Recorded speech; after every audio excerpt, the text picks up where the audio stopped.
ಗಂಡನನ್ನ ಬಿಟ್ಟು ಪ್ರಿಯಕರನ ಜೊತೆ ಪತ್ನಿ ಪರಾರಿ, ಮನನೊಂದು ಮಕ್ಕಳನ್ನ ಕೊಂದು ತಾನೂ ನೇಣಿಗೆ ಶರಣಾದ ಪತಿ. ತುಮಕೂರು ಜಿಲ್ಲೆ ಅಲ್ಕೆರೆ ಗ್ರಾಮದಲ್ಲಿ ಹೃದಯ ವಿದ್ರಾವಕ ಘಟನೆ, ಕುಣಿಗಲ್ ಠಾಣೆಯಲ್ಲಿ ಕೇಸ್.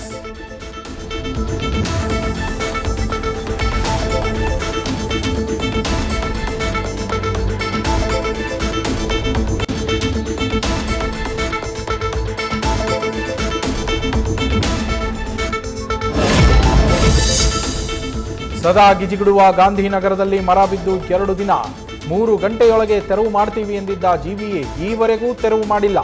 ನ್ಯೂಸ್ ಫಸ್ಟ್ನಲ್ಲಿ ವಾಸ್ತವ ಸ್ಥಿತಿಯ ಅನಾವರಣ.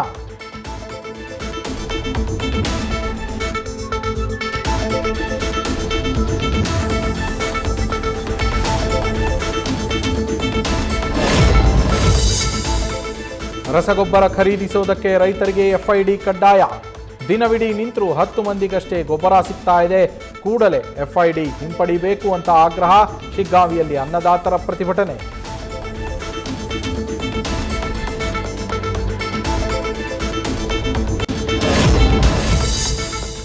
ಜಾತ್ರೆಗೆ ದೇಣಿಗೆ ಕೊಡಲಿಲ್ಲ ಅಂತ 7 ಕುಟುಂಬಗಳಿಗೆ ಬಹಿಷ್ಕಾರ. ಬಾಗಲಕೋಟೆಯ ಹುಣಸಿಕಟ್ಟಿ ಗ್ರಾಮದಲ್ಲಿ ಅಮಾನವೀಯ ಕೃತ್ಯ. ಬಹಿಷ್ಕೃತ ಕುಟುಂಬದ ಸದಸ್ಯನಿಂದ ಪತ್ರ. ಜಮಖಂಡಿ ಗ್ರಾಮೀಣ ಠಾಣೆಯಲ್ಲಿ ಕೇಸ್.